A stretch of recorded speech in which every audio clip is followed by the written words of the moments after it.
Hi everybody, so to get started with the mod tutorial for beginner players, I wanted to go through first a general overview of all the major aspects of playing Warhammer Quest with the Warhammer Quest Discord server. Your host will promote you and you will begin to start your character, alright? So you'll build your character and then the host with the event deck will take you through an adventure through the dungeon.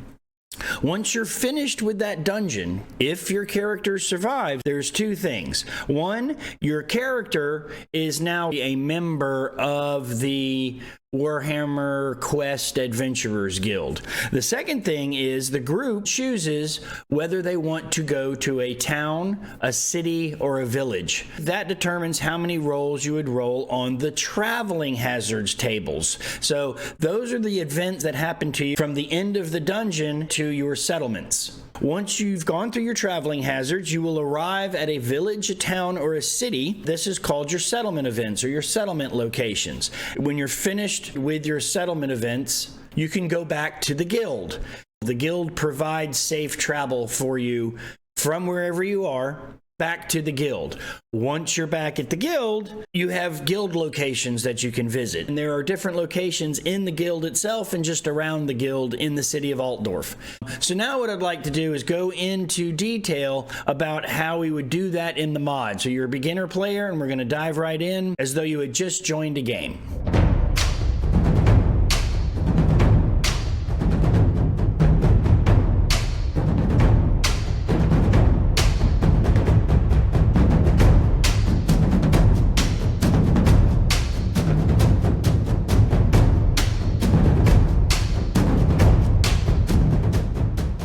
So you've found a game you'd like to play. Okay, so you've gotten into your server and your game is loading. Do let it load completely. Don't click any buttons until it says loading complete right there. Don't worry about any errors. Don't worry about any models not loading. Doesn't affect gameplay whatsoever. So click out of any of the custom models that did not load and then click open. That opens the web channels on the iPads for the mod. At this point you are in the mod. Your host will see that you're here and they'll promote you. So first thing that you want to do is you want to create your character or start your character up. If this is the very first time you're playing or you're new to Warhammer Quest, I strongly recommend that you use one of the core set characters. Each one of those core set characters are already laid out on the table for you. We have the wizard, we have the barbarian, we have the elf, and we have the dwarf. All of these characters are plenty of fun to play, and it allows you to focus on learning the rules of the game itself as opposed to having to deal with the rules for your specific type of character. So, of all four of these characters, start by just rolling for their wounds. After you roll for the wounds, with the barbarian, the elf, and the dwarf, you're pretty much done. The wizard is a little more complicated, so we're going to use the wizard as our example on how to start and create your character. So the first thing you need to do is roll for wounds, and you'll see on the character card, up at the top it says wounds 1d6 plus 6. I roll it, and it's a 4. Now here's where the rules do vary from the actual core set rules to some of the guild rules. We're going to keep that at a very, very minimum, only to make it work within the guild framework. So when you are creating a character and it's asking you to roll a dice for whatever reason, you do not keep a 1, a 2, or a 3. You would only keep a 4, a 5, or a 6, and once you roll a 4 or 5 or a 6, you have to keep that number. So, in our example here, we've rolled a 4, so we would come back here and we see that we are 1d6 plus 6, so we are 4 plus 6. That's 10. So we take, zoom into your character sheet, you can see that there's a wounds section here. Click on the area for text and you can type in 10. Click outside of it. Now your number is secured. You won't accidentally erase it or change your number. So we have wounds 10 for the wizard. All right, so on the wizard we have a few more things to do, however. First of all, the wizard has innate power. His power is just a straight D6 roll. Roll for his power. And we have a 5, so we can keep it and we have to keep it. He has 5 innate power. Up here in the middle, you'll see there's a bag that has power chip in front of it. Just click and hold and drag out of the bag. So you click and make a quick movement as if you're snapping it out of the bag. And that'll give you a power token. I like to place my power tokens over here. Highlight the power token. See, when I hover over it, it highlights. Once it's highlighted, right click, and that will bring up a options window. And your option here is you want to copy the chip. Now you can just paste. You can Control V, and wherever your finger is, a chip will come out of thin air. So we have 1, 2, 3, 4. That gives us a total of 5. So we have our wounds completed. We have our innate power completed for the wizard. The last thing to do for creating a wizard is the spells. He needs to see what starting spells he gets. Over here on the left-hand side, you can see 3 decks of cards. There's defensive spells, there's healing spells, and there's attack spells. You're allowed to select one from each deck. Before you do so, you want to shuffle these cards. So to shuffle the cards in Tabletop Simulator, hover over the deck that you're wanting to shuffle and hit your R key. You'll hear a little shuffling sound and you'll see the graphic of the cards being spun around. So hit that 4 or 5 times. Again, shuffle these. Shuffle these. And then go ahead and draw and see what you got. So again, just like the power token, you just click and drag, and then you hit the F key to flip it over. Click and drag, F key to flip it over. Click and drag, F key to flip it over. Notice these are core set. So it says 4 core set attack spells. Core set attack spells, core set defense spells. Once again, we have a minor deviation for playing within the guild. You are allowed to go in and look at your spells that you just selected to start your character with, and you can choose from one of these groups, either attack, healing, or defense. And if you don't like it, again, you can only choose one, you're allowed to go in and choose one more of that type. I think I'm going to try to go for another healing. So what you do at that point, hover over the healing spells, hit R again to shuffle, pull one, flip it, and you can take a look at both. Definitely going to keep Lifebringer. It just seems like Lifebringer, even though they both cost 5 to cast, they cost 5 power to cast, it seems like Lifebringer is going to be a little easier to pull off. So I'll take the one that I'm not using, I'll flip it back over, and I'll put it in the... So now we have our 3 starting spells. So we have our wounds rolled, we have our innate power taken care of, and we have our 3 spells. And that's it. As far as creating your character, you're set and you're ready to go. Okay, so once we're ready to go, what you're going to see on the table will be a starting setup. It'll look something like, let's go ahead and drop that. You'll see something that looks similar to this, whatever your host has set up. Go ahead and take your model, and you can set your model on the starting board space. At this point, your host will take you through the adventure, and you will play through to the end of your adventure.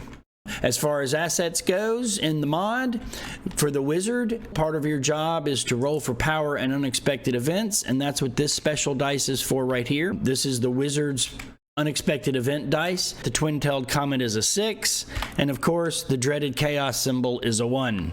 Once you have your wounds here, this is a wound counter. So we just go,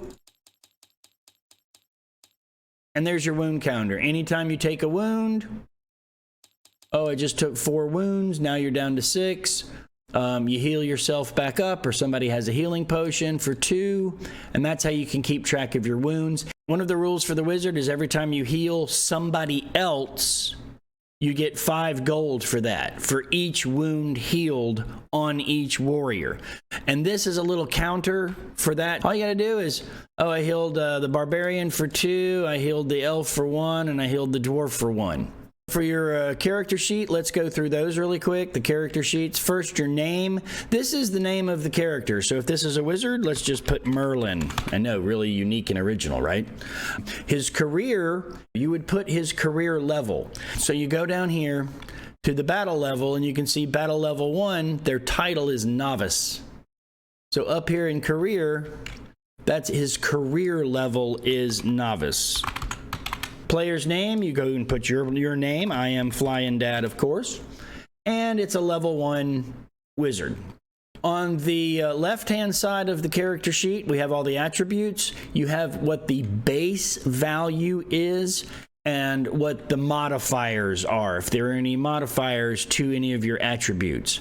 Where do these numbers come from? When you're very first starting and you've just started a character, you're simply transferring the numbers on the card to your character sheet. Once you have something that will modify this, do not change the current base. Okay, unless the actual current base changed. In other words, if the wizard gets a wizard staff, that gives him +1 toughness. You would not come over here to your base and say, now I'm +1 toughness, so therefore I'm a 4. You would say, no, my base is still a 3, but because I have the modifier from the wizard staff that gives me +1 toughness, I come over here and I just put +1. That way, anytime you're looking and you need to know, oh, what is my toughness, you can look and just add these two numbers together. Or if it's a subtraction, it will say -1. We do hope to have these changed soon, where there's actually a total column to make it a little easier. But for now, you just add those two together.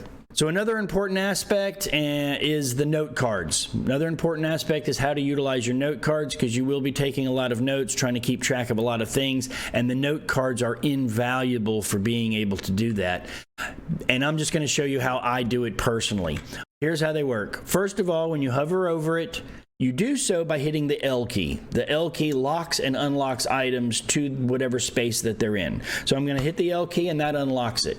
After just a half a second, now if you see when I hover over it, it highlights. What we want to do is I like to organize them in certain ways. So I like to say skills. And then where I like to place mine is they're set up almost just right. Let me tell you how to do this for a second. They're set up almost just right to just put right over your character sheet. And the way you can tell where something is going to land on the table is by utilizing its shadow. When you let go of the object, that's where it will fall to. For instance, as I pick up this card, you can see the shadow, and I want to get it right next to this card, maybe, for instance. If I drop it, the shadow is where it goes. So I'm picking this up, and if I look, I just sort of split the shadow. I split the difference with the shadow over the skills area. That looks pretty good. Okay, you're probably wondering, well, why don't I just use this big text area? The reason for that is there's been far too many times that it accidentally gets erased. Right now we have a category called skills, but the wizard doesn't have any skills yet. We're going to call this next dungeon modifiers. What I will place here is this is dungeon check items. So this might be things like potions. You know, you'll have 1d6 healing potions. All right, and once you have those set up, again, starting creating your character, and you'll figure out your own system of how you like to organize and categorize. I like to go ahead and lock them down, so you just have them here, and you can hit lock. Hover over an L, hover over an L, hover over an L. Even though they're locked, you can still go in and edit them. So that is how I use, and I think is very important, is how I use the note cards in the mod to keep track of various items and different skills and different possessions, things I need to remember for my character. So now your character's all set, and we move on to the next phase, and that's where the host will take you through your adventure. Your host, through utilizing the event decks and the dungeon cards and all the basic core set rules, will take you through your adventure, and hopefully you'll survive. So now we're at the phase where we're at the end of the dungeon. So once you get out of the dungeon, the next part of the game is first go ahead and check your dungeon items like we just talked about on the cards. Now the players all decide whether they want to go to a city, a town, or a village. And here's where we deviate once again just a little bit from the very basic core rules. The whole purpose of the Adventurers Guild is to be able to come in without having to be with the same group of people all the time. And what we were finding, oftentimes players didn't have enough time. You as a player can say, I'm sorry guys, I don't have the time. I have to help my wife get the trash out. You are allowed to go through the rest of this all the way back to the guild by yourself. In order to do that, you would go in, and we have a section on the Discord server for rolling. There'll be a whole section called rolling, and there'll be different channels in the rolling section for what particular aspect you're involved in and rolling for. For instance, in this case, you've just finished the dungeon. You can't go on with the rest of the group of the guys. 2 or 3 days later, you come back to the Discord server and you go, oh yeah, Merlin needs to travel to a city or town or a village. You would go in and select, you would go into the Discord server, look at the rolling section, click on the channel that says traveling hazards. And at that point, you could start rolling your various traveling hazards. Make it all the way through. You're now at your city, your town, or your village. Switch channels and go to settlement events. Settlement events and locations. And you would roll for your settlement events and locations in that channel. On to the next phase. Okay, so let's talk just a moment about reaching your settlement. You've traveled, you've done the rolls that you need to travel, and you've reached your town or village or city. Your host or you by yourself, either one. So if you're by yourself, you can open up the mod. Instead of joining a game, you would select Create and Single Player, and now you have your mod. You can take your character, which we haven't saved yet, we'll show you how to do that, and drop them onto the table, bring out all of his pieces. If you look over here in this bag, it says Settlement Location Boards. If you right-click the bag and click Search, that'll bring up the contents of that bag. If you went to a village, you would obviously pull out the village board. If you made it to a town or a city, you would pull out the town and city board. Same for wood elf troops, same for harbor locations if you're at a harbor. For now, we're just going to assume that it was a town or a city that you made it to. There we go. So you've gotten out of your dungeon, you've decided to go by yourself, you went over to the Discord server for the traveling channel on the rolls, and you've traveled and gone through all of your traveling hazards, and you've now made it to your city, town, or village. Let's assume that it's a city. What I like to do is I like to get a dice, and I put it up here for myself on day 1. And of course, we are in week 1. So I put another dice on week 1. So this is the settlement board. You're by yourself. Simply come over here to the right of the GN table. Zoom in, and you'll see a bag, if you hover over it, that says settlement locations. 14 settlement locations. Clear right side of GM area. This, of course, is the GM area. Here's the right side, and the right side is clear. So you can come over to the bag, and you'll see a button that says Place. There's one that says Recall, one that says Place. Make sure you are hovered over the Place button and click Place. All your settlement locations pour out onto the table, and now you can see the individual things that you can go and do. Okay, you've arrived at your city, town, or village. You have your settlement board out that you found over here in the blue bag, and you've sized it up, and you've gone over to the settlement locations bag and clicked Place, and you have your settlement locations out. What to do? For each day that you are at your settlement, you would decide where you'd like to go. You can go to a special location, or you can go to any of these locations. You would do what you need to do at that particular location, and then you would roll on your settlement events. That is a D66 roll. Here are the tens dice. Here is the settlement events. So we've already been through our traveling hazards, settlement events. One little trick, guys.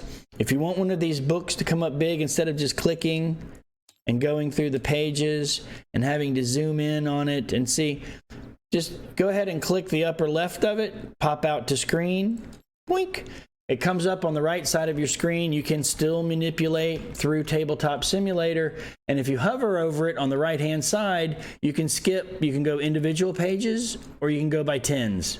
There's city events, there are town events, and there are village events, and each one is a different set of tables. To roll a d66, grab a 10's dice, grab a 1's dice, highlight both, click and hold, shake them up really well, roll your dice. And this result, of course, is a 51. You'd go to city events and you look for 51. There we are, 51, criminal. Your warrior is minding their own business when a criminal in custody of the watch passes by. The prisoner gives a nod and a smile to your warrior, and the captain of the guard notices.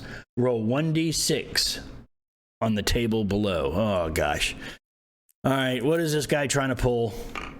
Here's our d6. We rolled a 5. As the prisoner makes a break for it, your warrior frees himself from the bewildered guard, leaps over a vegetable stand, and apprehends the criminal. Dragging him back to the watch commander, your warrior collects 1d6 times 25 gold as a reward. The prisoner glares at your warrior as they are marched away. 1d6 times 25 gold. Of course. And we have 25 gold. But hey, anything that's positive is positive, as long as you don't die, right? That basically would complete your settlement events for the day. At this point, you have gone and visited a single shop or location. You've purchased what you'd like to purchase there. You've rolled on your settlement events table. You have resolved your settlement event. Now it is time to do a little housekeeping. So you have to pay your living expenses, and in your city, you'd have to pay 3. Okay, so I'm subtracting 3. And you're done for the day. That completes a full round of settlement events for a day. I pick up my dice and I move it over to the day 2. And you do the whole process over again. Where would you like to go? Go to a location, you roll on your settlement events, and it's day 2. You do that for as long as you'd like, and then it's time to say, okay, I'm done at the town or the city or the village, and I'd like to get back to the guild. To do that, you do not have to roll on any more traveling events. The guild automatically arranges for your safe return. They send a carriage for you and a whole bunch of guards, and you are escorted back all the way to Altdorf, and you've made it back to the guild. Okay, so once you're back at the guild, what I like to do is I'll have my character here out on Tabletop Simulator and open, and then I like to go over to the Discord server and make sure that my character is updated with anything that happened either through the traveling events or the traveling hazards or through any of the settlement events. To edit your character, of course, it's very simple. You just find whatever listing that you have. If you don't have one already, you just create one using the character input template. If you do already have one, you just simply go up and hit the 3 little dots and hit edit message, and that allows you to go in and edit anything on the message. After you've done that, you can then visit the guild shops and locations. You can visit up to 4 guild shops and locations.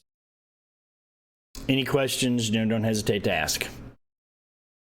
So that should pretty much wrap up a new player, beginner players tutorial on the mod itself, on how to kind of get around the mod, how to create your character, how the overall system works with the mod and the Discord server. I'm sure you have a million questions. Please don't hesitate to ask. Go ahead and ask myself, Flying Dad, on the Discord server, or you can go ahead and ask any host on the Discord server. But that should let you know where the assets are, how to use your wound counters, where to find things, how to set your character up, how to get to how to deal with ending a dungeon and the maintenance you need to do on your character at the end of the dungeon, traveling hazards and traveling to settlements, doing your settlement events and your settlement locations and getting back to the guild, and then dealing with updating your character at the guild and visiting the guild locations. Thanks a lot, guys. I hope this wasn't too long, and looking forward to seeing you adventuring soon. May Sigmar bless your adventures.